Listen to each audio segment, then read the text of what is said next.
Buenas tardes a todos, ¿me oís? Sí. Mira, pues si os parece, yo que prefiero dar la charla de pie y voy andando para que me veáis, ¿vale? Si quieres te quedas aquí o Bueno, primero quería presentarme para los que no me conocéis. Soy Mónica Lasarte, soy farmacéutica aquí en Córdoba y vengo a compartir con vosotros mi experiencia tanto profesional como personal. A nivel profesional yo desarrollo mi trabajo en la oficina de farmacia aquí en Córdoba desde hace 20 años y bueno, creo que en mi ADN como farmacéutica pues está esa inquietud por mejorar la calidad de vida del paciente y ayudar en su tratamiento farmacológico. Entonces, también por la parte personal, soy familiar de un enfermo de Parkinson, en este caso mi madre, y quiero compartir con vosotros tanto la parte profesional, que es un poco más científica, sobre cómo se produce el Parkinson, cómo funcionan los medicamentos, para que conozcamos un poquito más cosas acerca del Parkinson, ¿vale? Entonces, mi objetivo de hoy es que todos salgamos de aquí conociendo algo nuevo sobre la enfermedad de Parkinson y sobre todo darle visibilidad a la enfermedad, ¿vale? Voy a desarrollar una serie de puntos. Si queréis, cuando llegue unos 4 o 5 puntos, hacemos un breve descanso para ir al baño a descansar y luego ya pues proseguimos, ¿vale? Si os parece. Y ya está, pues felicitar a los José, a los Pepe, Josefina y a todos los padres que estáis en la sala por el día de San José hoy. Gracias. Felicidades, papá, que no te lo he dicho. Bueno, pues sin más, pues voy a empezar la charla.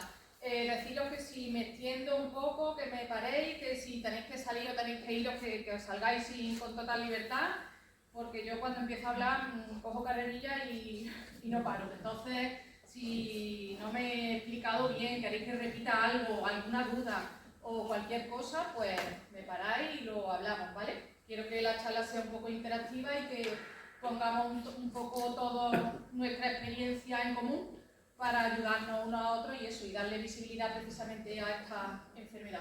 Quería agradecer a la Asociación de Parkinson Córdoba por contar conmigo de nuevo.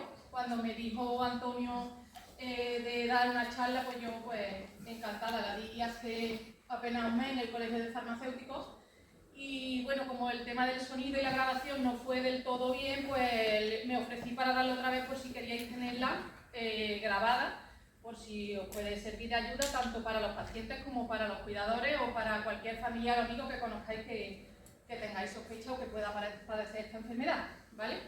Bueno, pues sin más, comenzamos.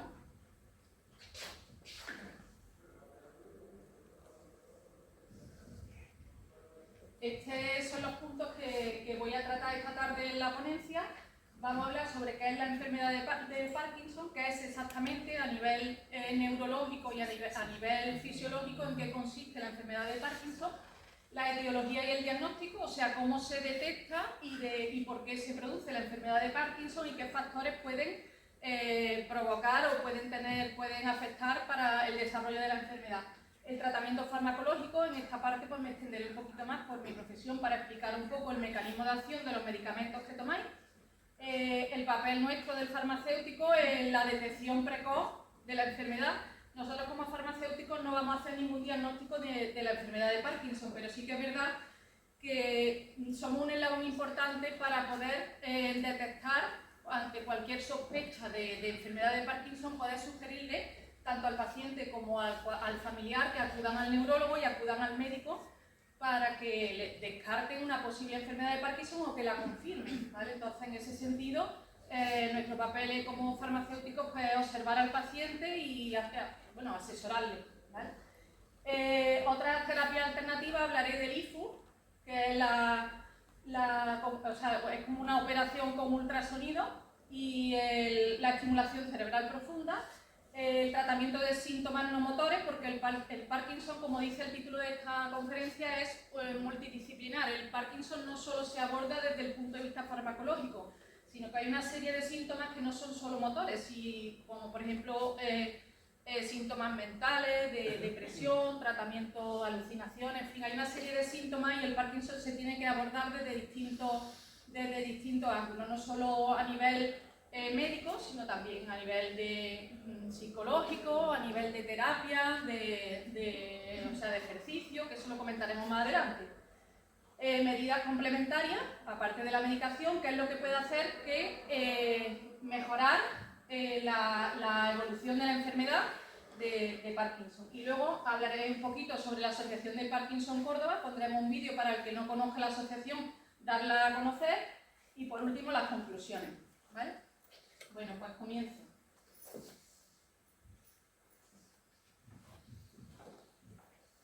¿Qué es la enfermedad de Parkinson? Bueno, la enfermedad de Parkinson existe desde que existe la humanidad.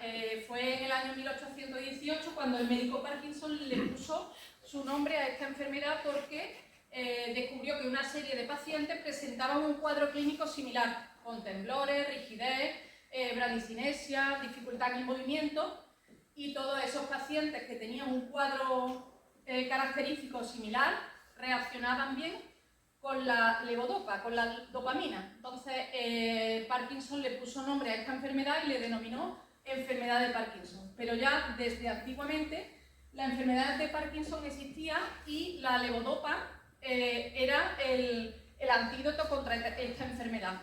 Porque antiguamente se le denominaba, antes de que Parkinson le pusiera el nombre, se denominaba parálisis agitante. Producía una serie de espasmos y de contracciones y rigidez. Y unos indios que existían en la antigüedad se observaron que comiendo unas habas, un determinado tipo de habas, mejoraban los síntomas de esta parálisis agitante.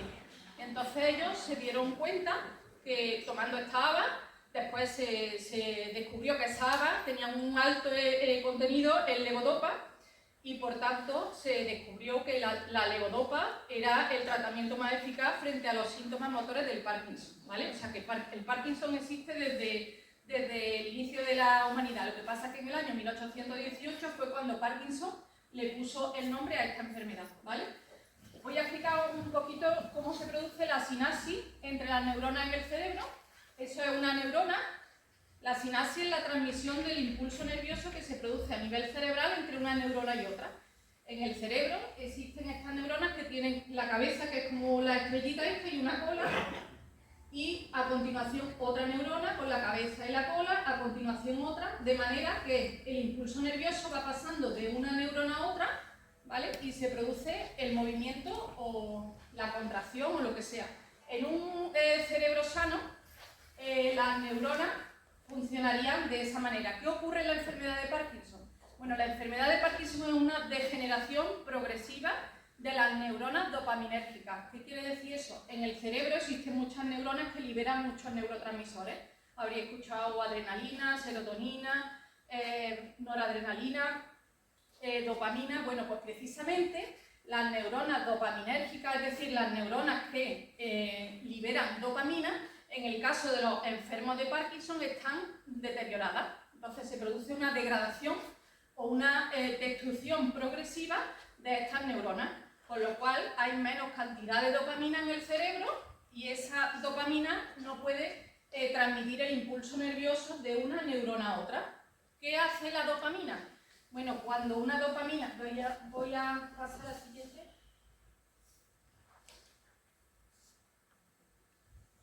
Mira, esa es una neurona y aquí en el circulito, en grande, se ve lo que es el extremo de una neurona y la siguiente. Bueno, cuando una neurona libera estas bolitas que son los neurotransmisores, que en el caso del Parkinson es la dopamina se une a la neurona siguiente y va pasando la cadena de una a otra y es la que produce el movimiento. La dopamina hace que se produzcan movimientos, que controla el movimiento, ¿vale? Cuando hay un déficit de dopamina, lo que ocurre es que hay un descontrol de movimiento, se producen contracciones involuntarias y un movimiento inusual, ¿vale?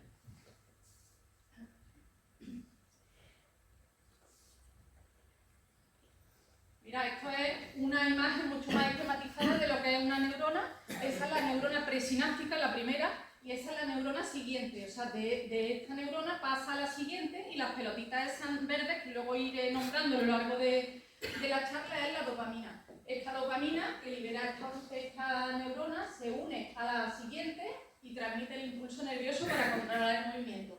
Cuando no hay dopamina para unirse a estos receptores, con lo cual el impulso nervioso se para y el control de movimiento se interrumpe y aparecen los síntomas motores que son característicos del Parkinson.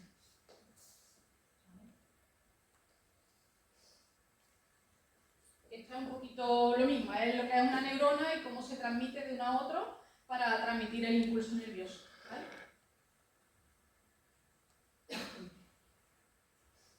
La etiología y el diagnóstico es el siguiente punto que vamos a describir, ¿vale? La etiología es de dónde viene el Parkinson, cómo se produce y cuáles son los factores que provocan el Parkinson y cómo se diagnostica. Vamos a hablar un poquito de todo eso. Vamos a ver, etiológicamente, es decir, los factores que pueden hacer provocar la aparición del Parkinson pueden ser, entre otros, estos.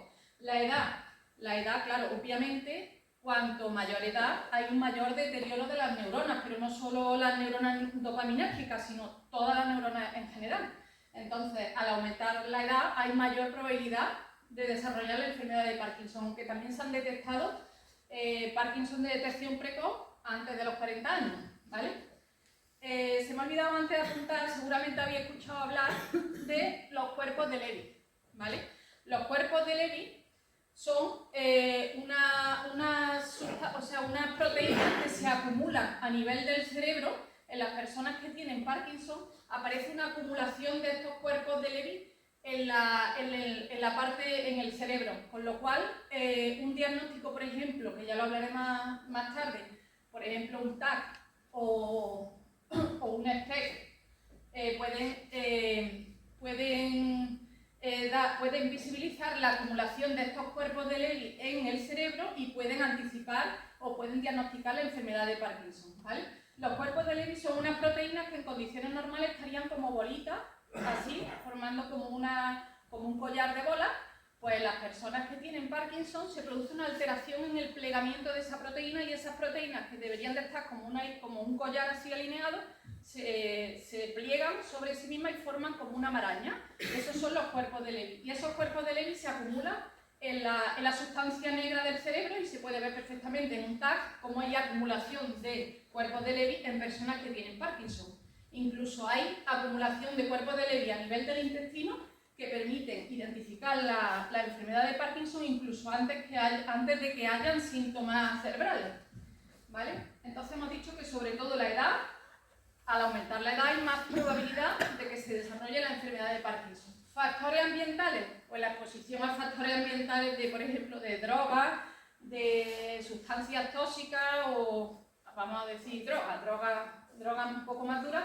Esas drogas favorecen ese plegamiento anómalo de la sustancia de los cuerpos de Levy, de la sustancia negra, y favorecen esta aparición de los cuerpos de Levy que van a desarrollar el Parkinson. Con lo cual los factores ambientales también pueden influir en el desarrollo de la enfermedad. Y luego factores genéticos. Es verdad que el Parkinson tiene un pequeño factor genético hereditario, pero no tanto como otras enfermedades que producen otros trastornos del movimiento como pueden ser la enfermedad del temblor esencial o la corea de Huntington, ¿vale? En la enfermedad de Parkinson, aproximadamente un 10% de los enfermos de Parkinson tienen algún antecesor, o sea, algún abuelo, bisabuelo, tío que ha padecido la enfermedad, pero no tiene una transmisión genética importante, hereditaria, como para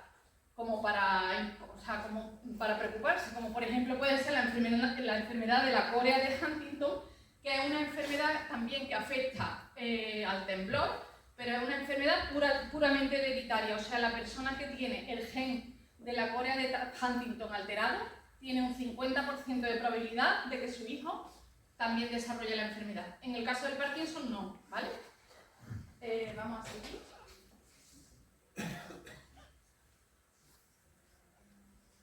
El diagnóstico del Parkinson. ¿Cómo se diagnostica el Parkinson? Bueno, pues normalmente el diagnóstico del Parkinson es puramente clínico. O sea, se observa en consulta en el neurólogo con síntomas puramente clínicos. O sea, el neurólogo hace una serie de exploraciones, una serie de ítems y lo va a diagnosticar en consulta prácticamente. Aparte de que haya pruebas de imagen, como hemos dicho antes, del TAC, el PEC o el SPEC, que permiten visibilizar esa acumulación de los cuerpos de Lewy en la sustancia negra del cerebro y permiten diagnosticar el Parkinson, pero normalmente el diagnóstico es clínico. El neurólogo os habrá hecho a los pacientes siempre las exploraciones del tapping, de hacer así con el índice y el pulgar. ¿Por qué? Porque las personas con Parkinson tienen una amplitud de los movimientos reducida. Entonces, por ejemplo, este tapping lo hacen un poquito más reducido, ¿vale? O abrir y cerrar el puño. Los movimientos de las personas del Parkinson, al tener más rigidez y más lentitud en los movimientos, no abren y cierran el puño como una persona que no tenga Parkinson. O, por ejemplo, con el pie también, toda esa serie de exploraciones que se hacen en consulta permiten diagnosticar el Parkinson, ¿vale? Normalmente, básicamente es clínico y sobre todo que sea reactivo a la dopamina. O sea, si un enfermo que tiene una serie de síntomas y le damos dopamina no reacciona a la dopamina, probablemente sea otro tipo de degeneración neurológica, pero no será Parkinson, porque el Parkinson se produce por un déficit de dopamina. Entonces, como veremos más adelante, si lo que nos falta en el Parkinson es dopamina, lo fácil sería aportar de forma exógena, aportar dopamina y suplir ese déficit. ¿Qué ocurre? Como veremos más adelante, la dopamina no se puede administrar por vía oral porque no puede llegar al cerebro, puesto que no atraviesa la barrera hematoencefálica. Ya lo veremos más adelante porque se da en forma de levodopa y no de dopamina.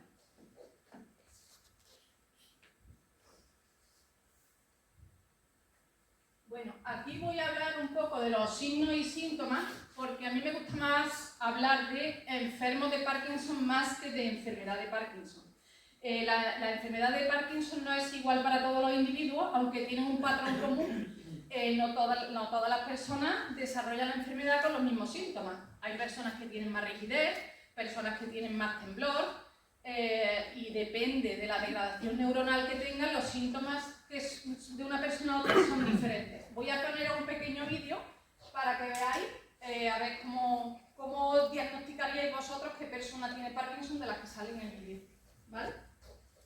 ¿Lo dejo así con la luz? Bienvenido al juego. Tu objetivo es identificar quién de los participantes tiene Parkinson. Podrás ir descartando participantes basándote en la observación de sus síntomas y apariencia. Los participantes que no coincidan con tus reflexiones quedarán eliminados y se sentarán. Recuerda que solo puede quedar una persona en pie, la que tú creas que tiene Parkinson. ¿Estás preparado? Sí, estoy preparado. Empecemos. Jugador, empecemos con la primera eliminación. Muy bien. Que se sienten las personas que tengan menos de 50 años. Participantes 2, 5, 7 y 8 eliminados. Jugador, segunda eliminación. Que se sienten las personas que no tengan temblores en las manos. Participante 1, eliminado. Jugador, tercera eliminación. Que se sienten las personas que no tengan problemas de estabilidad o de equilibrio. Participantes 3 y 4 eliminados. O sea, creo que es usted, ¿no? Es una persona mayor y he visto que le temblaban las manos. Sí, tengo Parkinson y mis manos tiemblan a veces cuando estoy en reposo y tengo dificultades en los movimientos. Yo también tengo Parkinson de inicio temprano, con 21 años, actualmente tengo 36. Yo también tengo Parkinson y tengo temblores. Yo también tengo Parkinson, tengo bloqueos de la marcha y pérdidas de equilibrio. Yo también tengo Parkinson, tengo rigidez en el lado derecho y lentitud. Yo también tengo Parkinson, tengo temblores en la mano y a veces en la pierna. Yo también tengo Parkinson y a veces me afecta al habla. Yo también tengo Parkinson y tengo temblores.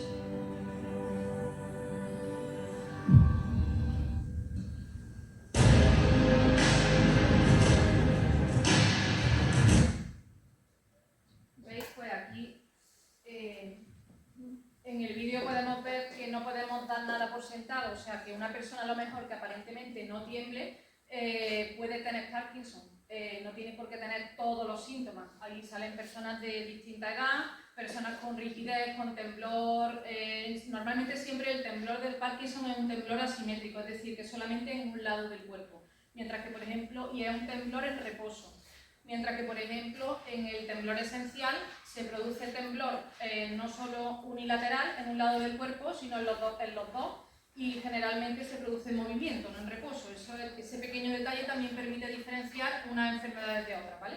Pero eso es el médico el que tiene que hacer el diagnóstico y la comparación, es simplemente para que lo conozcamos y que sepamos que normalmente el temblor del Parkinson es un temblor asimétrico, es decir, solamente en un lado, que empieza en un lado del cuerpo, normalmente en los miembros distales, o sea, en las manos o en los pies, y solamente empieza con el temblor cuando estamos en reposo. A medida que avanza la enfermedad, lógicamente aumenta el temblor y el temblor puede aparecer también en movimiento, pero el inicio, en las fases tempranas de la enfermedad, el temblor se produce unilateral y en reposo, ¿vale? Ese es uno de los síntomas. El temblor, como ya he dicho, lo que quería que vierais en el vídeo es que no podemos descartar una enfermedad de Parkinson simplemente a lo mejor porque no tiemble o porque no se quede, por ejemplo, que no tenga rigidez al andar o porque no tenga, a lo mejor no hable bajito. O sea, que el diagnóstico del Parkinson es complicado, pero no es igual para todo el mundo. Todo el mundo no tiene por qué tener los mismos síntomas, siempre se engloban dentro de un mismo cuadro, ¿vale? El temblor es uno de los síntomas, es el que más se ve, pero no es el temblor, no es el síntoma más incapacitante, ¿vale? Es más incapacitante, por ejemplo, la rigidez. La rigidez y el bloqueo de la marcha es más incapacitante. Aparte del temblor, se puede regular más con medicación que lo que es la rigidez, ¿vale? La bradicinesia, ¿qué es la bradicinesia? Es la amplitud de los movimientos. Como habíamos dicho antes, los enfermos de Parkinson tienen menos amplitud de los movimientos, están como más enlentecidos. Por eso es la prueba que hacen en consulta del tapping, del abrir y cerrar la mano, el voltear la mano así, el taconeo con el pie, son los movimientos más lentos, ¿vale? Acinesia. La acinesia es el bloqueo de la marcha. Seguramente algunos pacientes podéis sufrir a lo largo del día como que os arrastran los pies o quedáis pegados en el suelo. Eso se llama acinesia, es un bloqueo de la marcha, se quedan como los pies pegados al suelo. Ese es un síntoma también característico de la enfermedad de Parkinson.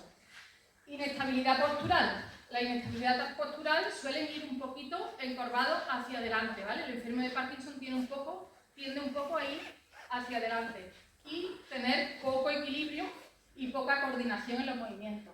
Obviamente estos son síntomas y no todo el mundo tiene por qué tener todos los síntomas, ¿vale?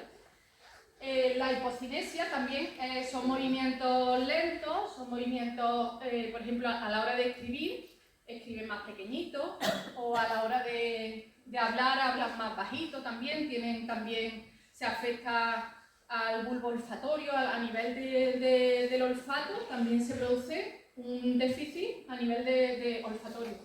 La rigidez.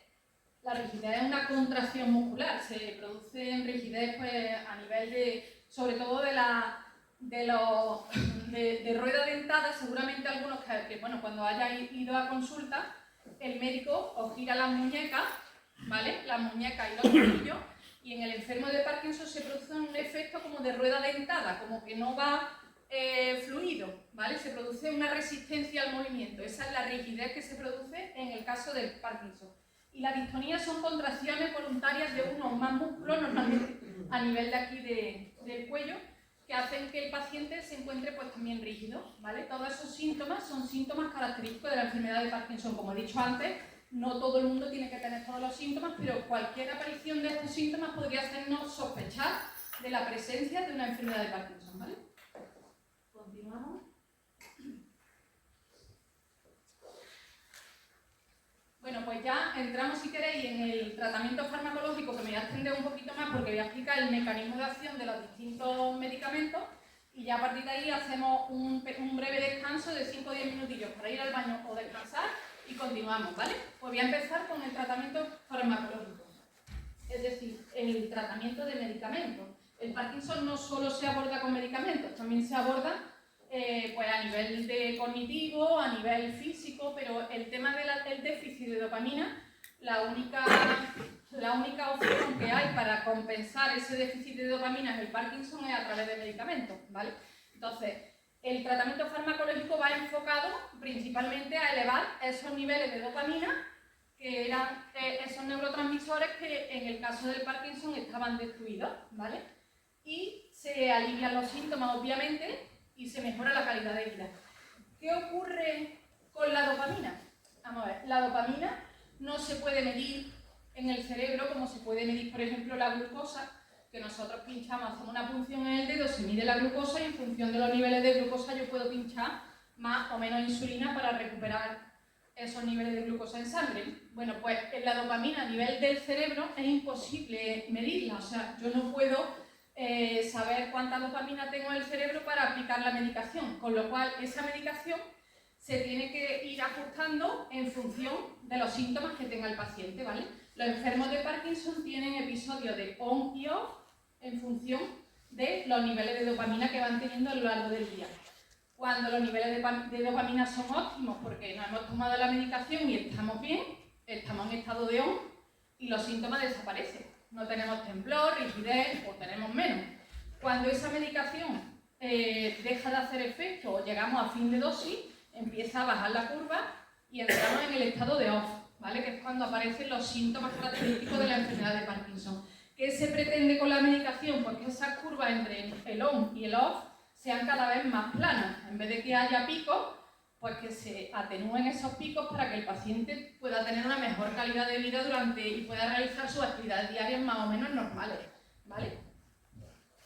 Vamos a ver cuáles son el tratamiento farmacológico principal. El principal y único tratamiento efectivo y primera elección para el tratamiento del Parkinson es la levodopa. ¿Por qué decimos levodopa y no dopamina? La levodopa es un precursor de la dopamina, o sea, la levodopa cuando llega al cerebro se transforma en dopamina. ¿Por qué damos levodopa y no dopamina? Porque la dopamina la damos por vía oral, pero al llegar a la sangre y pasar al cerebro no atraviesa la barrera de hematoencefálica, no llega al cerebro. Entonces, por mucha dopamina que yo dé, aunque se mantengan los niveles altos de dopamina en sangre, si no llega al cerebro y atraviesa la barrera hematoencefálica, no llega donde tiene que llegar, que es a la sustancia negra, que es donde están fallando las neuronas, ¿vale? Con lo cual, ¿qué hacemos? Damos la dopamina en forma de levodopa, eso es el Sinemet, que por cierto está ahora en desabastecimiento y muchos estarán dando doporio, que es lo mismo, es también el levodopa, ¿vale? Normalmente, esa levodopa, la levodopa en sangre aproximadamente llega a un 1% al cerebro, con lo cual imaginaros, damos levodopa, atraviesa la barrera hematoencefálica y llega solamente un 1% de levodopa al cerebro, que luego se tiene que transformar en dopamina, o sea, es muy poquito. ¿Por qué? ¿Qué ocurre? Pues resulta que es que en el sistema circulatorio en la sangre existen unas enzimas que son como unos soldaditos que se cargan la dopamina a nivel circulatorio. Entonces, si yo doy dopamina, pero yo tengo a estos soldaditos que se la están cargando, al final la dopamina que me llega al cerebro es muy bajita. ¿Qué ocurre entonces? Para evitar que se degrade esa dopamina a nivel circulatorio, se administra junto con carbidopa. La carbidopa es otro medicamento que también lo trae el Sinemet. El Sinemet es una combinación de los dos, la levodopa y la carbidopa. La carbidopa lo que hace es destruir o paralizar a esos soldaditos que destruyen la dopamina.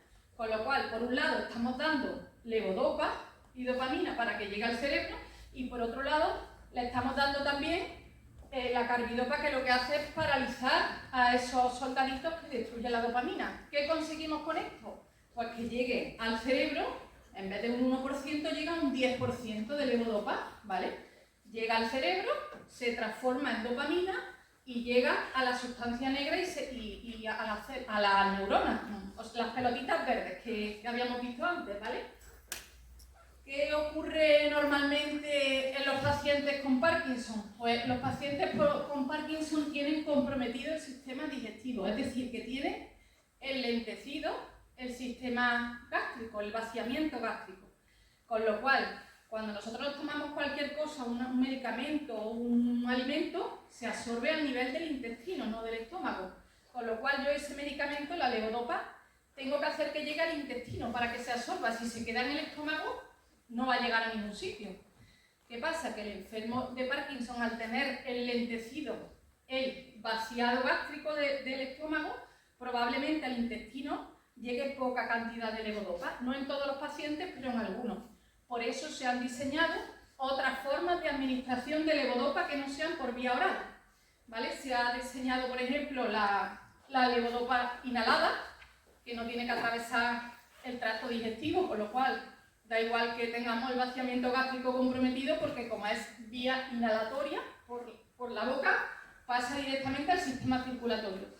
O tenemos también otros fármacos que son inyectados, que también permiten que el medicamento llegue al sistema circulatorio sin tener que pasar por el estómago. En fin, que todo esto se va mejorando y van apareciendo fármacos diferentes para que sean más eficaces, ¿vale? Ese es el Sinemet Plus, que es la levodopa con la carbidopa, y luego el Sinemet Retard. ¿Por qué aparece en la forma Retard? Porque la levodopa tiene una semivida de 1 hora y media aproximadamente, con lo cual tendríamos que estar dando continuamente levodopa para que se mantengan los niveles de dopamina de levodopa constantes, ¿vale? Por eso existen las formas Retard, que permiten una liberación controlada y retardada para que se mantengan los niveles de dopamina más constantes, ¿vale? Otro fármaco que se utiliza, siempre se utiliza la levodopa, ¿vale? Pero siempre, a medida que va avanzando la enfermedad, se va combinando con otros fármacos para que aumente, para que mantenga los niveles de dopamina y que sea mucho más eficaz y evitar que el paciente tenga esa curva de on y off, ¿vale? Estos fármacos se llaman inhibidores de la MAO, ¿vale? Los soldaditos esos que he dicho antes, que eran unos soldaditos que existen en la sangre que se cargan o que destruyen la dopamina, esos soldaditos se llaman la MAO y la COM. Son dos enzimas, no hace falta que sepáis el nombre, pero son dos enzimas que lo que hacen es destruir y degradar la dopamina, ¿vale? Entonces, ¿qué hacemos? Hay otra serie de fármacos que son los inhibidores de la MAO, de estos soldaditos, que lo que hacen es impedir que la dopamina se degrade a nivel del sistema circulatorio y pueda llegar al cerebro. Son, por ejemplo, la rasagilina, que es el Acilec, Sadago, la sapinamida. Todos estos fármacos lo que hacen es, el Plurimen también, lo que hacen es bloquear a esos soldados para que no destruyan la dopamina, ¿vale? Otro grupo de fármacos, si me queréis interrumpir y preguntar alguna cosa. Otro grupo de fármacos son los inhibidores de la COM. La COM es el otro grupo de soldaditos, ¿vale? Son otros soldaditos que están en la sangre que también destruyen la dopamina.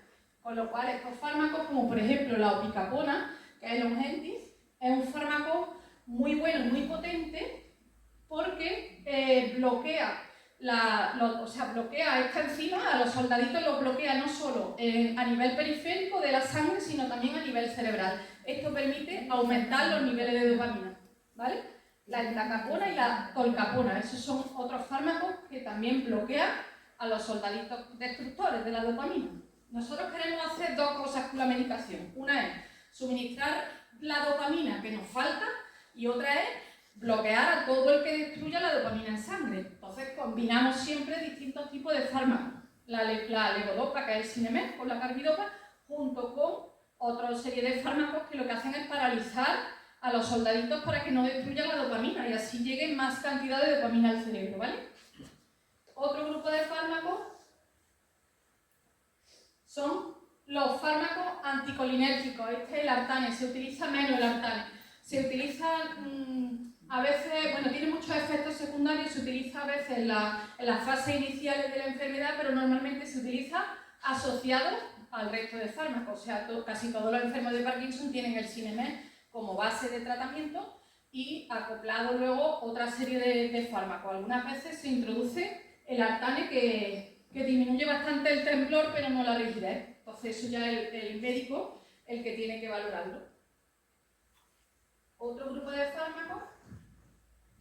Estos son unos fármacos que lo que hacen es, fármacos me refiero a medicamentos, que son agonistas dopaminérgicos. Estos son unos fármacos que engañan al cerebro. ¿Os acordáis las bolitas de dopamina verdes que iban de una neurona sana, libera las pelotitas verdes, se unen a la siguiente y van pasando el impulso nervioso de manera que no hay trastorno en el movimiento? Bueno, pues estos medicamentos, estos fármacos imitan en estructura a la dopamina, o sea, tienen una estructura parecida a las bolitas verdes, con lo cual se unen a la neurona y la neurona se cree que es dopamina, con lo cual estamos engañando a la neurona. Son unos fármacos que imitan a la dopamina y se unen al receptor. Entre este grupo de fármacos tenemos la apomorfina, ¿vale?, que se puede utilizar en bomba o se puede utilizar también en inyección de rescate en los casos de OFF. Es como si fuera en los diabéticos una insulina rápida. En un pico de azúcar de un diabético se pincha una insulina rápida de rápida acción. Bueno, pues la apomorfina inyectada se utiliza como rescate entre una dosis y otra para revertir el estado de OFF, ¿vale? Cuando el paciente está en OFF y todavía no le toca la siguiente dosis, se puede utilizar la apomorfina inyectable precargada como método de rescate, ¿vale? El pramipexol, que es la oprimea y el mirapesim, y el ropinol, que es el Requip, ¿vale? Todos estos medicamentos tienen una estructura similar a las bolitas verdes de dopamina que habíamos visto al principio en las neuronas. Entonces, cuando la neurona siguiente se une, la neurona se cree que es dopamina, con lo cual el impulso nervioso lo sigue transmitiendo bien y lo que hacemos es engañar a la neurona, ¿vale? Y por último tenemos este grupo de fármacos. Este es un fármaco que realmente no se desarrolló para el Parkinson. Es un fármaco antiviral, es un fármaco que sirve, por ejemplo, para tratar una gripe, pero se observó que en Londres, en el año 1969 creo que fue, hubo una gripe muy grande en Londres y se trató con este antiviral y se observó que la población que padecía Parkinson mejoraba mucho los síntomas con este medicamento. O sea que es un medicamento que se encontró de rebote. Se utilizó como antiviral para combatir una gripe, pero se observó que la población que tenía Parkinson mejoraba mucho sus síntomas. Entonces se utilizó ese efecto colateral para tratar también los síntomas del Parkinson, ¿vale? Seguramente muchos de los pacientes lleven la mantadina asociada al Sinemet, ¿vale? Como complemento de entre las dos. ¿Qué más? Bueno, aquí me toca un poco hablar como farmacéutica y en nombre de todos mis compañeros cuál es el papel del farmacéutico en la adherencia al tratamiento. En la adherencia, cuando se refiere a adherencia, es el cumplimiento del tratamiento. En los enfermos de Parkinson, el tratamiento no es como un antibiótico que es cada 8 horas. Normalmente se toman más de... no es un Sinemet cada 8 horas. El ajuste de dosis depende de cada paciente, ¿vale? Entonces es muy importante, ya que cuando el paciente va a la consulta, realmente el neurólogo lo ve durante 5 minutos, es importante que el paciente lleve apuntado o que pueda explicarle al neurólogo cómo evolucionan los síntomas del Parkinson a lo largo del día para poderle ajustar la dosis, ¿vale? Entonces, nosotros como farmacéuticos en la farmacia, aparte de la detección precoz de la enfermedad, que podemos sospechar de síntomas que veamos en algún paciente, algunas veces nos llegan pacientes que nos dicen, es que a mí no me quita el temblor, yo a las 5 de la tarde no me puedo mover, yo estoy rígido. Probablemente el paciente necesite un reajuste de dosis, porque llega a fin de dosis y no remonta, o sea, llega a estar en un estado de OFF. Cuanto más profundo es el estado de OFF, más trabajo cuesta remontarlo. Entonces, no siempre la dosis de los medicamentos para el Parkinson no es ni constante siempre, ni igual para todos los pacientes, ¿vale? Depende de muchísimos factores.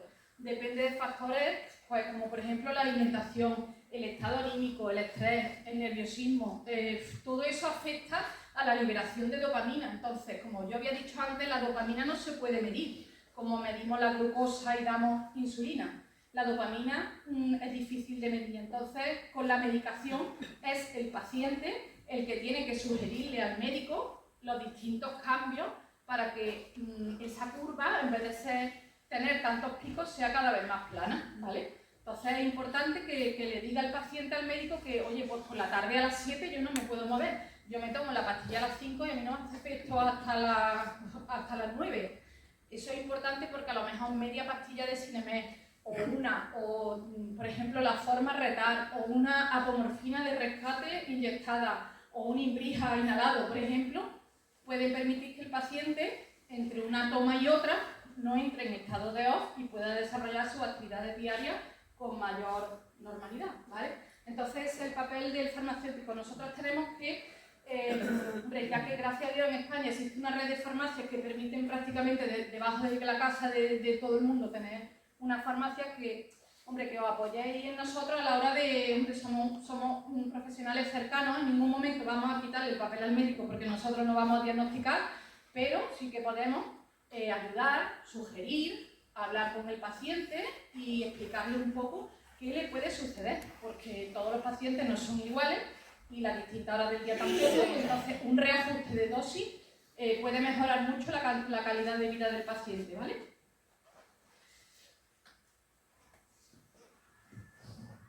Bueno, si queréis, bueno, eso es lo que acabo de explicar, la detección precoz de la enfermedad de Parkinson en nuestro papel y la derivación al médico. Nosotros detectamos una serie de síntomas o pensamos que pueda tener Parkinson y, oye, lo que hay que hacer es quitar el estigma del Parkinson, intentar hablarlo claramente. Pues mira, parece que tengo rigidez, me tiembla la mano pero en reposo. Pues mira, tú has pensado que pueda, tú has ido al neurólogo, ve al neurólogo que te haga una prueba, una detección precoz de la enfermedad puede cambiar mucho el curso de la enfermedad, ¿vale? Pero no solo en el Parkinson, en cualquier enfermedad. Recomendación en la administración de los medicamentos, es lo que he dicho, nosotros como farmacéuticos recomendamos cómo debe de tomarse el medicamento, si en ayunas, si con comida. Algunas veces con comida, cuando se comen muchas proteínas, ¿qué ocurre con la medicación? Las proteínas están formadas por aminoácidos, que son como cadenas de bolitas, ¿vale? Y esos aminoácidos compiten con la dopamina, son como bolitas que se unen al receptor. ¿Qué pasa? Que si yo hago una comida muy copiosa y muy alta en proteínas, esas proteínas van a bloquear los receptores y por mucho que yo me tome medicación, la medicación no va a llegar a los receptores de la neurona porque están bloqueados por los aminoácidos de la proteína. Entonces, a lo mejor, cuando yo voy a hacer una comida copiosa o una comida muy alta en proteínas, es mejor tomármelo una hora antes o esperar a comer y 2 horas después de haber hecho la digestión, tomarme la medicación, ¿vale? Muchas veces el propio paciente, el que conoce su cuerpo y conoce cómo evolucionan los síntomas y es capaz de adaptarse media pastilla, media hora más arriba o más abajo. No hay que ser, hay que ser disciplinado en el tratamiento, pero como las condiciones de cada persona y de cada día, de cada comida, de incluso una situación de frío, una situación de estrés, todo eso modifica la liberación de dopamina. Entonces, la medicación, el Sinemet, a veces 1,5 o 1, me toca a las 5 y a lo mejor yo a las 5 estoy bien y no necesito una pastilla entera, a lo mejor con media me mantengo. O sea que la medicación de cada paciente la tiene que ir regulando junto con el neurólogo, ¿vale? Y hablando con el neurólogo en qué momento se encuentra más rígido, más tembloroso, para intentar evitar precisamente esos picos. Dígame. Sobre todo es que yo por la mañana cuando me tomo la medicación me pongo bien, ¿no? Me tiro un rato hasta cerca de las 12 que esté bien. Pero luego ya se va a ponerse más escalonado, tengo ratos mucho más que decaigo mucho, ¿no? ¿Pero qué tomas? ¿Solamente levodopa? ¿Solamente Sinemet? Sinemet, tengo la bomba puesta también. La bomba de apomorfina. Tomo 4 o 5 clases de pastillas. Es que el Parkinson es muy difícil o sea, conforme avanza la enfermedad hay que ir modificando también la medicación, pero es importante que se lo digan al médico en qué momento, a lo mejor. Sí, yo se lo comenté a la doctora Cáceres, que es la que me lleva, y me ha mandado que llevo con la bomba esta puesta, llevo un mes por ahí, llevaré más o menos puesto. Antes tuve que me pinchaba. Sí, con y antes tuve con el Imbrija inhalado. De inhalarlo, eso. Sí. ¿Y con la bomba no le va bien? Sí, me va bien, pero me falta más todavía. Le falta un poquito más. A lo mejor tiene que recortar, por ejemplo, Sinemet en algunas tomas y poner sí, más en otra hora. Es importante Yo que... ahora no tomo Cinemet nada más que el de la caja amarilla. El de la noche, el retar, ¿no? Para y, que... y luego una que viene en un botecito de cristal que tomo 4 al día, repartido en el día.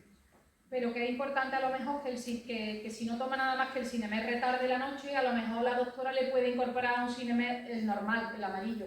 A lo mejor a media tarde, que es cuando se encuentra más rígido, más tembloroso, a lo mejor le dice, aunque tenga la bomba de apomorfina, a las 6 de la tarde se toma media pastilla de Cinemet y eso evita que haga la caída. Eso se lo tiene que proponer a la doctora, ¿vale? Porque cada paciente es un mundo. Hay pacientes que con la bomba de apomorfina no consiguen regular los síntomas, otros sí. Hay medicación... Yo he notado mejoría, pero tengo algunos momentos que todavía porque no puedo levantar los pies del suelo. Que se queda bloqueado, que tiene la parálisis, que se queda bloqueado en el bloqueo en la marcha, eso, es una rigidez que se produce, se quedan como los pies pegados al suelo. A lo mejor que está peor por la tarde. Pero en la tarde, siempre en las caídas de la tarde... Está peor, ¿no? Pues a lo mejor le puede incorporar un poquito de Cinemet por la tarde o meterle una mantadina, que también es... Eso es que tiene que ser la médica y además el tema de la medicación de cada paciente es un poco por tanteo. Es por prueba y tanteo. Es como... Pues ahora me tomo media pastilla y a lo mejor con media pastilla de Cinemet que me tome ya evita que haga el off y me mantengo hasta la siguiente dosis. Es que eso es un mundo que... Es importante que cada paciente le cuente a su médico, ya que va solo 5 minutos, que por lo menos tenga en un cuaderno apuntado la hora a la que se encuentra mal, cuando empieza a sentirse rígido, cuando tiene bloqueo de la marcha, si por ejemplo el Cinemet, hasta qué hora le dura el Cinemet retar. Todo eso es importante que lo tengan apuntado para que el neurólogo le pueda incorporar medicación en la hora que peor se encuentre, ¿vale? La bomba no tiene más proyección o menos proyección. Sí, le puede poner más dosis, claro. Además, la bomba tiene una ayuda. Tiene una ayuda de rescate que es como si fuera la inyección de apomorfina precargada. Entonces, como un rescate, como si fuera una insulina rápida en un diabético, por ejemplo. Todo eso es importante que su médica o la enfermera de enlace que tenga que le explique bien cómo funciona la bomba de apomorfina, ¿vale? A nosotros nos llamó la enfermera de esta para lo de la bomba. Pero yo por teléfono, yo no sé si se le puede poner un poquito más de dosis o no. Sí, hombre, ponerle dosis se le puede poner más, claro. Pero claro, yo por ejemplo, yo no sé poner más dosis. Eso es que es importante, que sepa manejar la bomba, eso se lo tiene que explicar la enfermera. Porque yo sé ponerle lo que me explicó, que me costó. Pero claro, ten en cuenta que es una dosis constante. Eso es meterle apomorfina de una forma constante en el cuerpo. Eso lo tiene siempre, todos los días es lo mismo. Sí, claro. Pero si nos llamaron para, no sé, pero ya no nos han vuelto a llamar más. Pues eso es importante que no lo dejéis, ¿vale? Porque es que puede mejorar mucho la calidad de vida del paciente. Es como un diabético. Un diabético no tiene los mismos niveles de insulina cuando se levanta que antes de comer que después de comer. Que ha mejorado, ¿eh? Sí, la bomba ha mejorado. Pues hay gente que pero se la han tenido que quitar. Lo que dice, que necesita más. Pero bueno, no pasa nada. ¿El qué? En un momento de o más o repartir... Claro, repartir la dosis. A lo mejor si se tiene que tomar 6 pastillas de Cinemet al día, a lo mejor no es exactamente cada 3 horas. A lo mejor se toma 1,5, 1 hora, después a las 3 horas 1, después a las 2 horas media. Es que eso, cada paciente tiene que conocer también cuándo está peor, cuándo tiene más síntomas y proponerle al neurólogo, que no pasa nada, que el neurólogo tiene que saber cuándo el paciente se encuentra mejor o peor. Si no, no es adivino, o sea, todos los pacientes de Parkinson son diferentes. Entonces la medicación le tiene que explicar al neurólogo en qué horas del día se encuentra con más síntomas de rigidez, de bloqueo, de temblor, y en función de eso le distribuye la dosis. Que aunque tenga 6 pastillas de Cinemet al día, no quiere decir que sean 6, que son cada 2 horas, mira, pues a las 8, a las 10, a las 12 no. A lo mejor 6 pastillas a lo largo del día son 1,5, media, 1,5 y media. ¿Vale? Depende de cada paciente. Pero eso es importante que el paciente se lo traslade al médico. El médico no puede saberlo porque en 5 minutos en consulta no puede saber. Y más si lleva la medicación recién tomada, que el paciente cuando le haga todas las pruebas de exploración de la bradicinesia, de la rueda dentada, va a ver que está bien. Claro, si yo me tomo el Cinemet y me hace así la prueba para girar la muñeca o para girarme el tobillo y no nota rueda dentada, dice, esto está bien. Pero claro... Hay veces que Se mueve bien y hay veces que... Pero que eso es así. A lo largo del día es importante... Ni girar para un lado ni girar para otro. Los pies se quedan pegados en el pegados al suelo. suelo. Sí, sí. Pero que eso es común y común a todos los enfermos, o sea, a casi todos los enfermos de Parkinson. Es importante que conozcamos la enfermedad de Parkinson, por qué se produce, qué es la dopamina y qué es lo que nos tomamos para compensar. O sea, los medicamentos van todos orientados a aumentar la dopamina, que es lo que se deteriora en la enfermedad de Parkinson. No sé si al ponerse, cuando se pone uno un poquillo nervioso, también afecta los nervios, afecta la prisa, afecta el frío, afecta la tristeza, todo. Si es que a nivel neurológico del cerebro, hasta la depresión y la tristeza se produce por un déficit de neurotransmisores, de serotonina. Cuando los tratamientos para la depresión, muchos son para aumentar la serotonina a nivel del cerebro. O sea, igual que en el Parkinson yo doy levodopa, porque es lo que se destruye, para evitar el temblor y la rigidez. Por ejemplo, la depresión lo que doy es unos medicamentos que hagan que aumente la serotonina, porque las personas depresivas tienen menos serotonina. Es que todo es a nivel cerebral.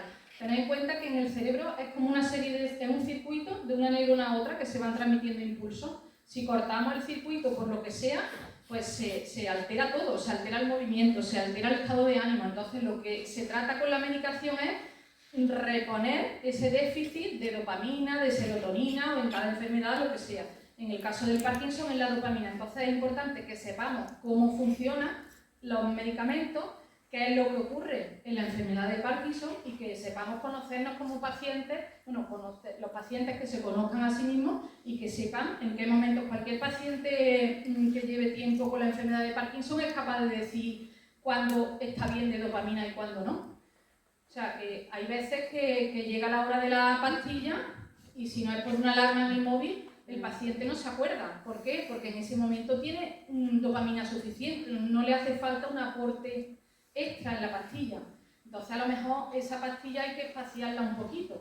Entonces es importante y mi idea en la charla es que conozcamos por qué se produce la enfermedad de Parkinson y cómo actúan los medicamentos, para que conozcamos en cada momento cuando el enfermo está con poca dopamina. Eso se lo nota el enfermo. Cuando hay poca dopamina aparecen los síntomas. Entonces en ese momento que hay poca dopamina y que yo tengo síntomas es cuando tengo que incorporar el medicamento. Pero eso se lo tienen que decir al neurólogo, ¿vale? Es importante que eso, 6 pastillas de CNM al día no es una cada 3 horas o una cada 2 horas. A lo mejor es 1 y media, una a las 3 horas, otra hora y media, 1 hora y media. Es que eso va variando en función de cada paciente, ¿vale?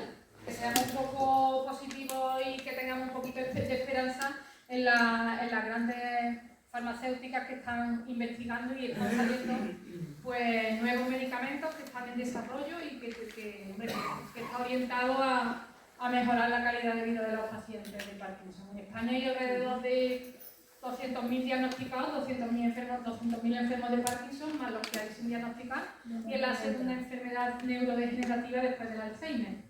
Quería comentaros que también se ha investigado y se han conseguido en laboratorios, verdad que no tiene nada que ver lo que es los estudios en ratas o en monos con humanos, ¿no? Pero bueno, son pequeñitos casos que van avanzando y que nos hacen pues tener más esperanza en el desarrollo de nuevos fármacos para mejorar la calidad de vida.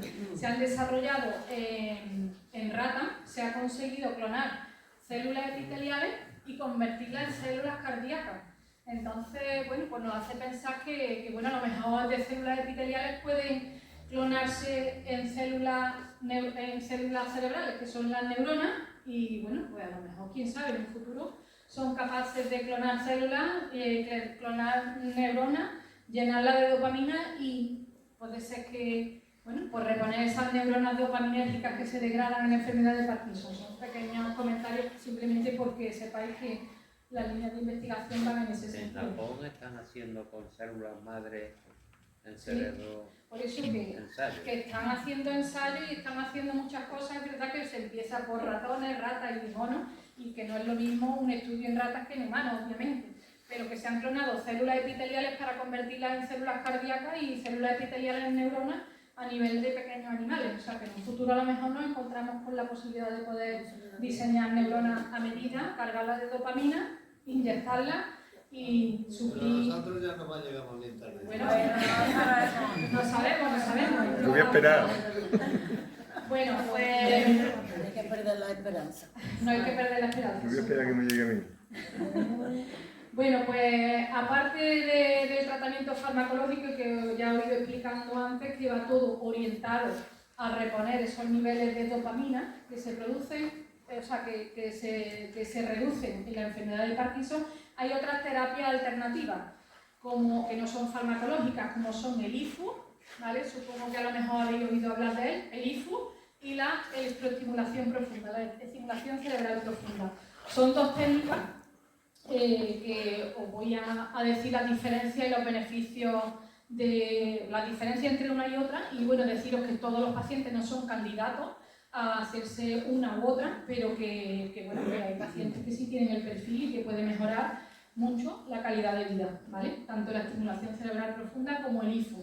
No eliminan la enfermedad porque a día de hoy la enfermedad de Parkinson, como sabemos, no tiene cura, pero pueden resetear y pueden lentecer el avance de la enfermedad y sobre todo pueden permitir una reducción importante del tratamiento farmacológico y evitan, por tanto, reacciones adversas, ¿vale? Cuanto menos medicación nos ponemos, pues menos reacciones adversas. La dopamina es verdad que es una molécula que produce molestia a nivel gastrointestinal, produce hipotensión, entonces al principio cuando un paciente de Parkinson empieza con la dopamina hay que empezar con dosis pequeñitas para que se vaya acostumbrando y vaya minimizando esos síntomas adversos.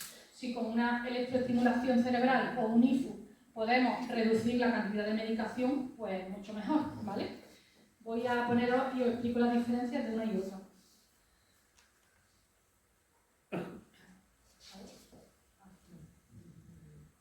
Mirad, el IFU son las iniciales en inglés de High Intensity Focalized Ultrasound. Eso quiere decir ultrasonido focalizado de alta intensidad.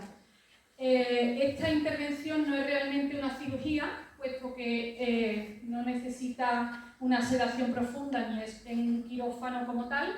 Es muy poco invasiva, no hay que hacer una trepanación ni abrir el cerebro para introducir nada y es irreversible. Esto se hace mediante ultrasonido, un haz de rayos de ultrasonido que inciden en un punto concreto del cerebro y lo que hacen es que cuando aumenta la frecuencia, aumenta la intensidad, producen una quemadura.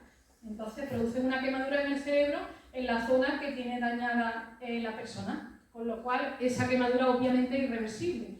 Tiene el beneficio de que es una técnica mínimamente invasiva, puesto que no hay que abrir ni hay que trepanar, pero es irreversible. Normalmente se hace de forma unilateral, es decir, solamente en un hemisferio.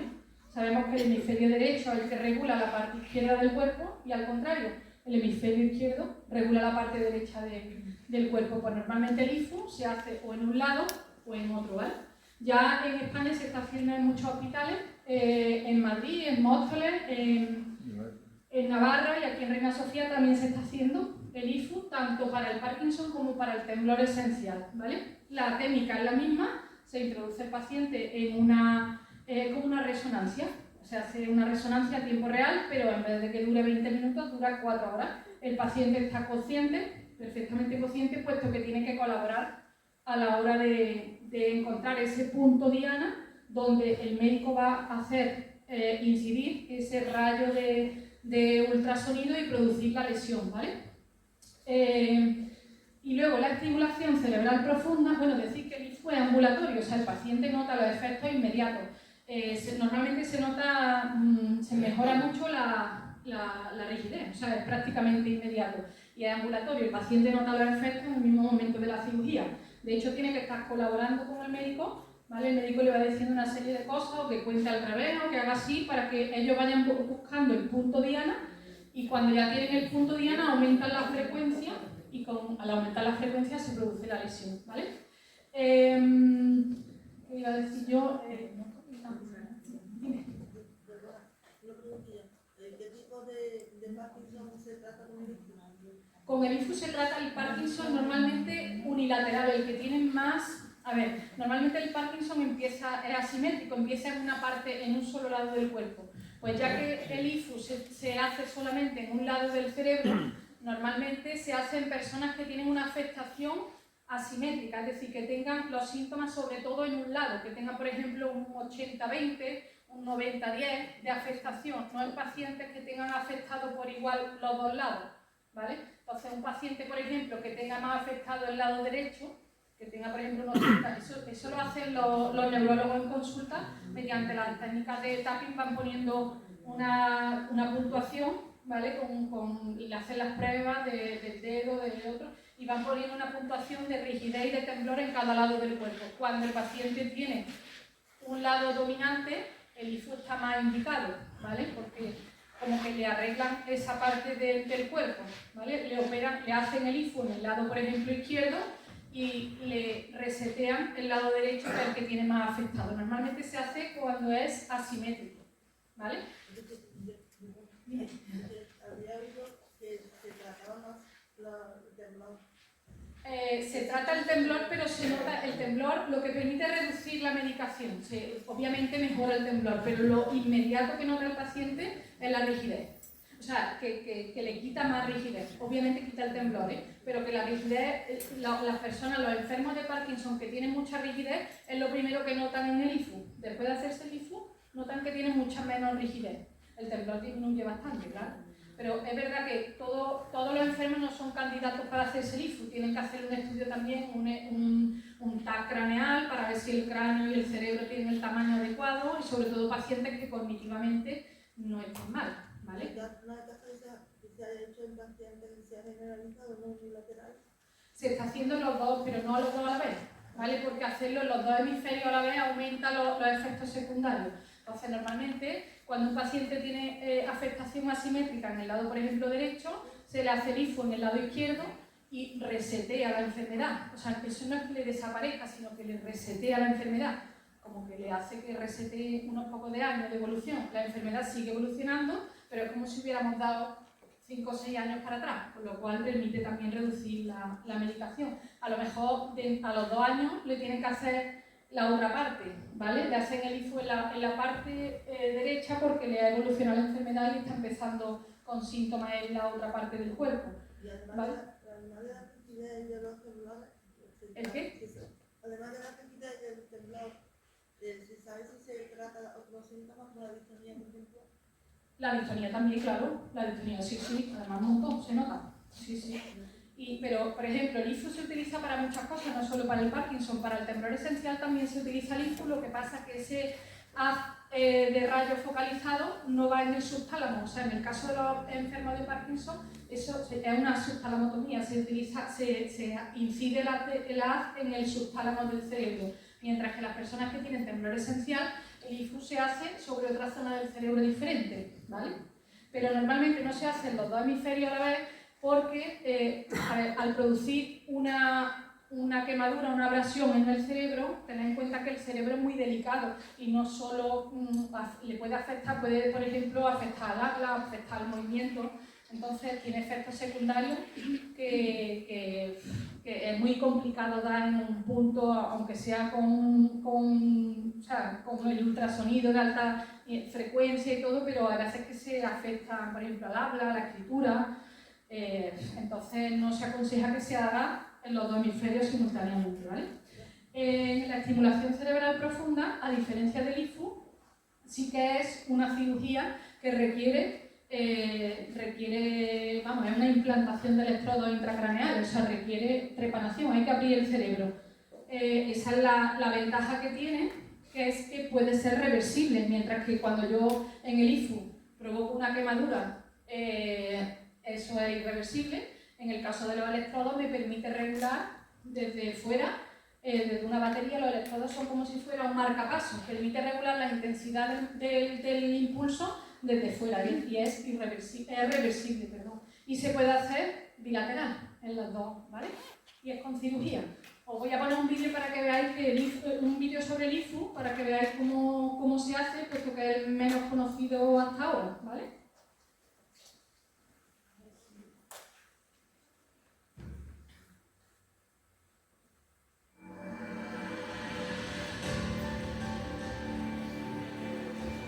Mi nombre es Ronald, mi edad 36 años. Soy ingeniero civil, me dedico a la construcción. En el 2021 había una reunión y estaba dando para explicar una hoja en la mano izquierda y al ver la hoja sentí un ligero temblor. Pensé que me había puesto muy nervioso, pero desde ahí cada vez era ese temblor. A mediados del 2022 sentí al lado izquierdo con una rigidez. Al caminar sentía que quería arrastrar mi pie izquierdo. Fui al neurólogo, de inmediato me dijo: tienes Parkinson juvenil. El caso de Ronald no es ni mucho menos un caso aislado. De unos 10 millones de personas con enfermedad de Parkinson, de un 5 o un 10% se diagnostican antes de los 50 años. He evolucionado fuerte hasta el punto que no lo puedo controlar. Por ejemplo, cuando estoy en la computadora no me permite escribir. Mi vida me ha afectado bastante, sobre todo porque no me siento bien. De cualquier situación trato de salir rápido. Me he aislado bastante, no tanto por la vergüenza, sino porque me incomoda no poder controlar. Con la técnica de los ultrasonidos focalizados podemos mejorar todos estos síntomas. Es una técnica mucho menos invasiva que los procedimientos quirúrgicos. El tratamiento no es curativo, pero creo que me ayude a reducir los síntomas como un temblor y tranquilo. El procedimiento dura entre una hora, hora y media y es inmediato. Lo realizamos de forma ambulatoria. El paciente, tras 2 horas de observación en la clínica, vuelve a su casa y durante un mes que aconsejamos reposo puede pasar a realizar una vida normal. Poder controlar de nuevo el cuerpo es una felicidad enorme y lo recomiendo mucho. Con esto van a mejorar su calidad.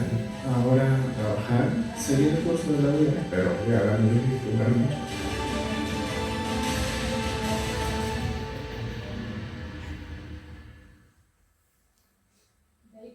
El paciente está, ¿me oís? Sí, ¿no? El paciente está consciente en todo momento durante la intervención, ¿vale? Porque es que tiene que ser por tanteo. El punto donde tienen que hacer incidir delante de ultrasonido es por tanteo. El médico tiene que detectar exactamente cuál es el punto, ¿vale? A ver si soy capaz de salir aquí.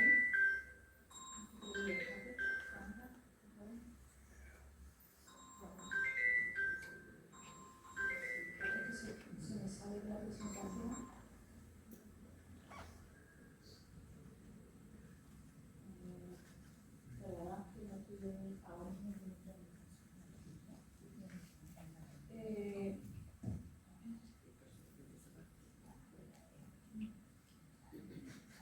Vale, pasamos al punto de tratamiento de síntomas no motores, ¿vale?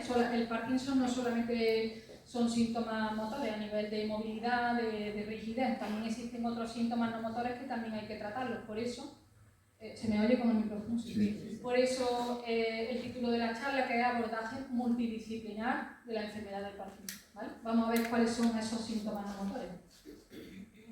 Vamos a ver. Mirad, disfunción del sistema nervioso autónomo. El sistema nervioso autónomo, por ejemplo, regula el vaciado gástrico y regula, por ejemplo, el estímulo de defecar, por lo cual, cuando hay una alteración en el sistema nervioso autónomo, por ejemplo, el estreñimiento es súper común en los enfermos de Parkinson, ¿vale? Aparte del vaciado gástrico, que también es del sistema nervioso autónomo, como decíamos antes, muchas veces está comprometido ese vaciado gástrico y a veces, aunque demos el medicamento, si no pasa del estómago al intestino, al final el medicamento no hace el efecto deseado, ¿vale? Otros síntomas, trastornos sensitivos, pues por ejemplo picazón, dolor, incluso pérdida de olfato porque se altera el bulbo olfatorio, entonces es muy común también que los enfermos de Parkinson tengan perdido el olfato. Demencia. La demencia no siempre es vinculante al Parkinson, todos los enfermos de Parkinson no van a desarrollar demencia, pero es verdad que bueno, son enfermedades que van un poco de la mano. La demencia también se produce por un deterioro neuronal a nivel del cerebro, entonces tanto el del Parkinson es un deterioro de la neurona dopaminérgica y en la demencia es también el otro circuito de neurotransmisores que también están en el cerebro. A veces aparecen las dos enfermedades juntas, pero que no es vinculante, o sea que no siempre aparece demencia. Depresión, obviamente, por las características intrínsecas de la enfermedad. Cuando el paciente se ve incapacitado, se ve que merma su capacidad de poder realizar sus actividades diarias, es lógico que se venga abajo y se ponga triste, ¿no?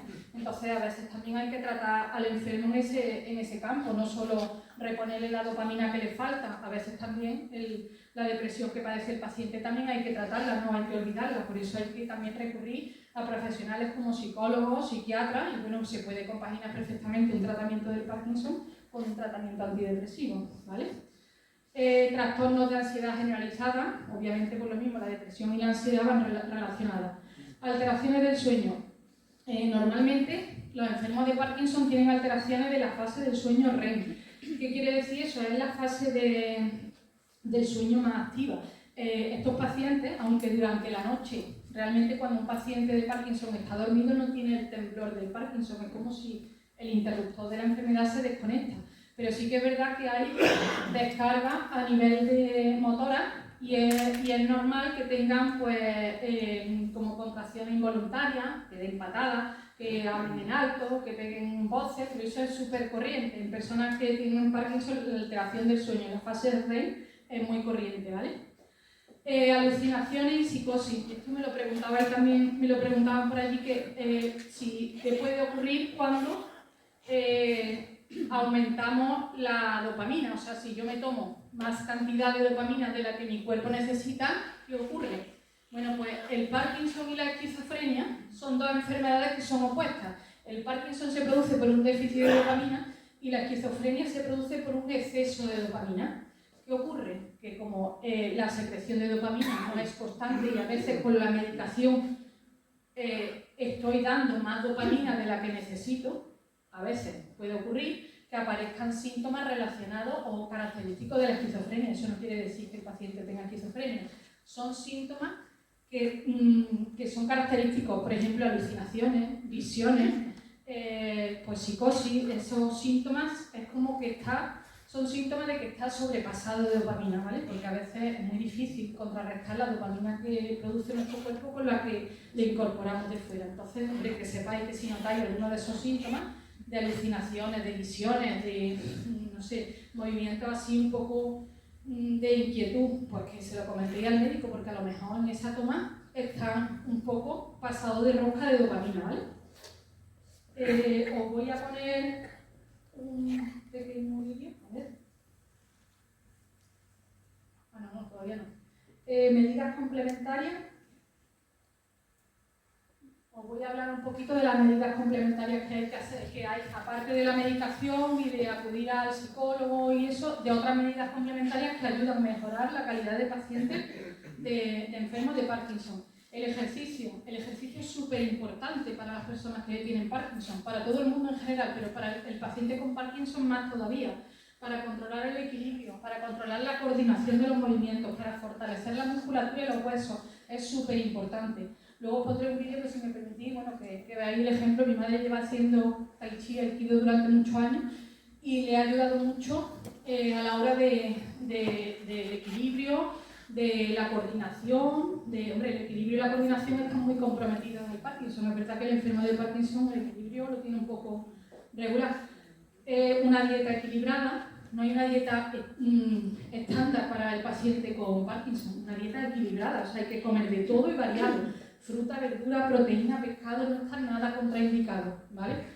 Es verdad que las proteínas compiten muchas veces con la dopamina y hay que tener en cuenta que cuando hacemos una comida copiosa, a lo mejor la medicación no es eficaz en esa comida, entonces o bien hay que adelantar la medicación 1 hora o retrasarla hasta que se haga la digestión, que eso son 2 horas después de comer.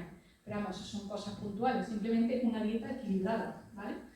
La cirugía, en el caso de la enfermedad avanzada, hemos dicho el IFU o la estimulación cerebral profunda. Hay poner enfermedad avanzada, pero en realidad se puede hacer al principio de la enfermedad, no tiene que esperar una evolución larga. Grupos de apoyo, en este caso, pues por ejemplo, grupos de apoyo con psicólogos, terapia, la asociación, para que los enfermos de Parkinson y los familiares pues, que puedan compartir experiencias, puedan poner en común sus inquietudes, que no se sientan solos, que se sientan arropados, que vean que una enfermedad, pero que lo que hay que intentar vivir lo mejor posible y conocerla para, bueno, se pueden hacer muchas cosas con la enfermedad de Parkinson, gracias a Dios. Y fisioterapia, pues también, igual que el ejercicio, es súper importante a la hora de la enfermedad de Parkinson, ¿vale?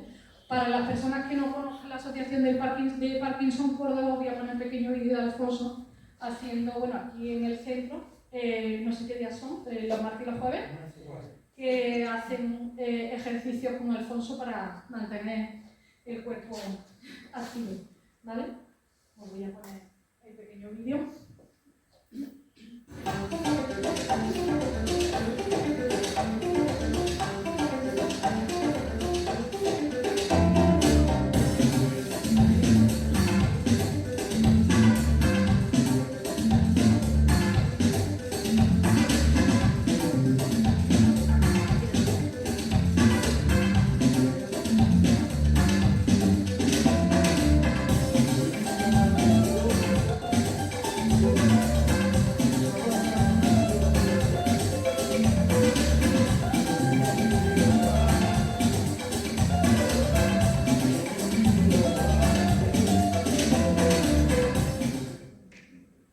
Pues eso, animaros a todos los que no conocíais la asociación o a los que habéis entrado nuevos o si conocéis amigos, familiares, personas con Parkinson, animarlos a que vengáis, a que vengan aquí, que bueno, echáis un buen rato con Alfonso, os ponen música, la que os guste, bachata, salsa, en fin, canciones de los 80, lo que toque.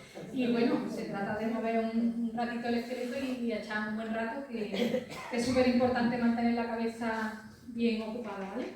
Y ahora voy a hablar de la Asociación del Parkinson Córdoba. Bueno, quería agradecerles la labor que están haciendo por trabajar con los enfermos de Parkinson, por integrarse, por visibilizar la enfermedad y de verdad que es una labor encomiable la que hacen, ¿vale? Y bueno, darle a conocer, yo en mi ámbito lo doy a conocer y a todos vosotros, pues, familiares, amigos, vecinos, personas, animarlos a que vayan a la asociación, que no se sientan solos, que la enfermedad de Parkinson no es ningún estigma, que igual que la enfermedad de Parkinson hay otras muchas enfermedades y no sabemos lo que nos depara cada uno, entonces hay que llevarlo lo mejor posible y es importante que nos sintamos arropados. En este sentido, la Asociación de Parkinson Córdoba pues trabaja mucho en ello, ¿vale? Os voy a poner un pequeño vídeo también para que los que no conozcáis la asociación sepáis un poquito más de él.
Para que sepáis cómo funciona la asociación. Ya voy terminando, que me enrollo. Ya lo dije, que el carrete. Ya por último, pues las conclusiones. ¿Qué decir de la charla de hoy? Bueno, espero que hayáis salido de aquí conociendo algo más sobre la enfermedad de Parkinson.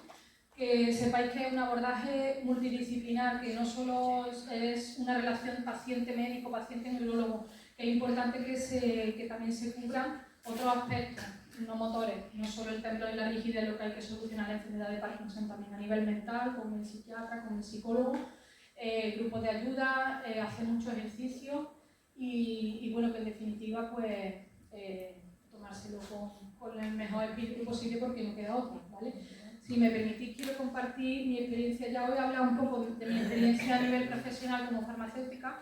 Deciros que la farmacia, tanto yo como mis compañeros aquí en Córdoba o en los pueblos donde estéis, conocemos bastante sobre el mecanismo, bueno, de hecho conocemos el mecanismo de acción de los medicamentos y os podemos ayudar en ese sentido para que podáis transmitirle con claridad al médico cuando tengáis alguna duda sobre el tratamiento, ¿vale? O incluso hablarlo con nosotros o cómo proponerle al médico pues cambios en la pauta o en la medicación, ¿vale? Que os apoyéis en nosotros, que habléis con los farmacéuticos de vuestro barrio, que no tengáis tapujos, que a nosotros nos gusta, que, vamos, yo estudié farmacia por vocación, pero estoy segura que casi todos mis compañeros lo hemos hecho igual. Y bueno, que estamos encantados en ayudaros a mejorar vuestra calidad de vida, ¿vale? Entonces, en cuanto a la parte personal, bueno, pues mi madre fue diagnosticada con Parkinson con 49 años, ahora tiene 74. Y bueno, aunque al principio fue un jarro de agua fría, porque no te lo esperas, como que asocia el Parkinson a personas más mayores, más deterioradas, pues claro, es un poco chocante, pero ya he dicho que hay también incluso Parkinson precoz antes de los 40 años, ¿vale? Que no hay que descartar el Parkinson en ningún momento. Deciros cómo ha ido ella evolucionando y lo que hizo cuando...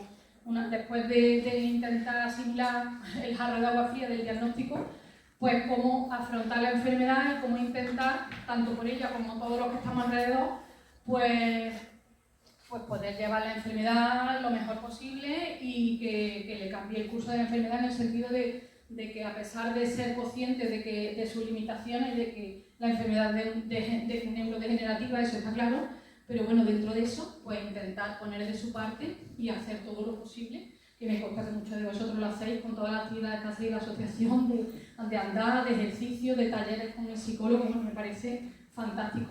Pues bueno, hacerle un pequeño homenaje, si me permitís, para que también veáis un ejemplo no por mi madre, yo el que conozco es de mi madre, pero bueno, para que sepáis cómo se afronta esa noticia y cómo puede... La actitud es muy importante, cómo puede evolucionar con una actitud positiva, ¿vale? Si me permitís, voy a compartir con vosotros este pequeño vídeo, ¿vale?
Sobre todo porque nosotros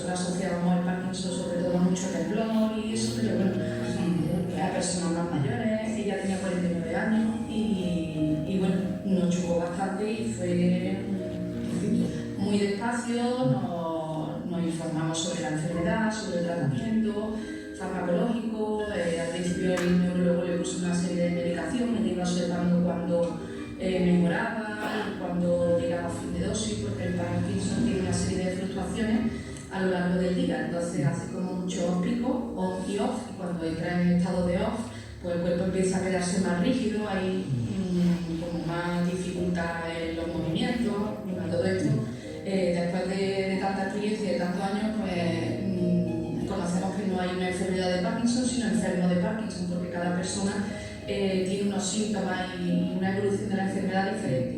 Pero bueno, después de toda esta experiencia, lo que hemos observado es que el diagnóstico precoz y sobre todo el conocimiento de la enfermedad ayudan a cambiar la evolución y a frenar y a enterrar los síntomas y, en fin, hay que ser muy estricto a la hora del tratamiento farmacológico, hay que ser muy exigente, muy estricto, porque una variación en las tomas de la medicación puede hacer que te cueste mucho trabajo remontar un estado de off. En fin, nosotros, pues, mi madre le iba proponiendo al médico, pues mira, a esta hora me siento más rígida, me cuesta más trabajo andar, o me parece que tiemblo más. Entonces, pues, a lo largo del tiempo hemos ido junto con el médico retocando la medicación, también influye mucho el estado anímico y evidentemente de que el tratamiento farmacológico sea necesario, porque es una cuestión fisiológica. En el Parkinson, las artes marciales y el deporte es clave para la movilidad, para la coordinación, para el equilibrio, y en ese sentido, pues, para mi madre el aikido y el tai chi y las artes marciales han sido su mejor medicina. En el caso de mi madre, un ejemplo de resiliencia, de esfuerzo y de que tirar la toalla y el rendirse no es ninguna acción, o sea que hay que salir a flote, y después de 22 años que tiene de diagnóstico de la enfermedad, pues aquí a ver que bueno, es capaz de hacer muchas cosas que personas más jóvenes que ella y sin esta enfermedad pues no son capaces, pero eso es mérito suyo, de la constancia, del tesón, y bueno, testigo soy que muchas mañanas que la acompaño y la traigo aquí al dojo, viene sin ganas, con dolor en las piernas, pero ella nunca se rinde, y eso es súper importante. Primero por ella y segundo por los que estamos alrededor, que ella siempre lo ha dicho, que no solo lo hace porque ella encontrarse mejor, sino porque también no ser una carga para los que estamos con ella, que para nosotros no es ninguna carga, es un orgullo su tesón y su constancia, y que hace cosas que mucha gente quisiera hacerla con su edad.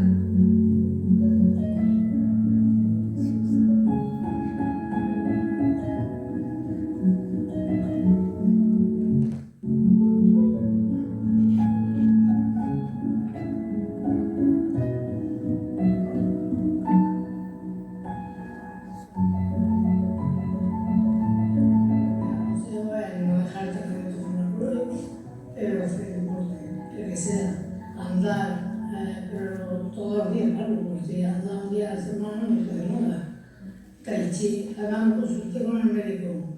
Le dije, bueno, ¿yo qué puedo hacer por retrasar los efectos de esta enfermedad? Y me dijo, se ha demostrado que por la revista científica y eso, que ha habido grupos de Parkinson que han estado haciendo Tai chi y han mejorado todo.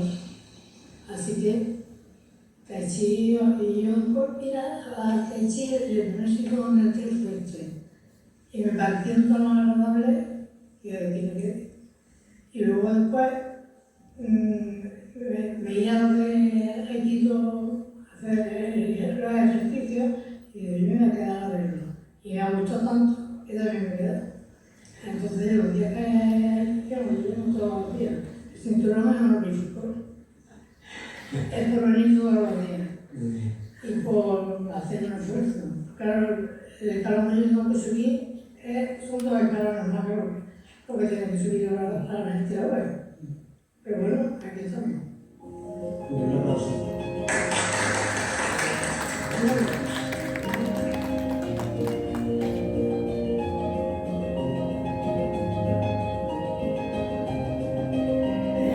Qué bonita la frase. Aunque el cuerpo se canse, levántate con fuerza cada día. No camines más lento, camina con más coraje. La vida sigue y tú sigues con ella.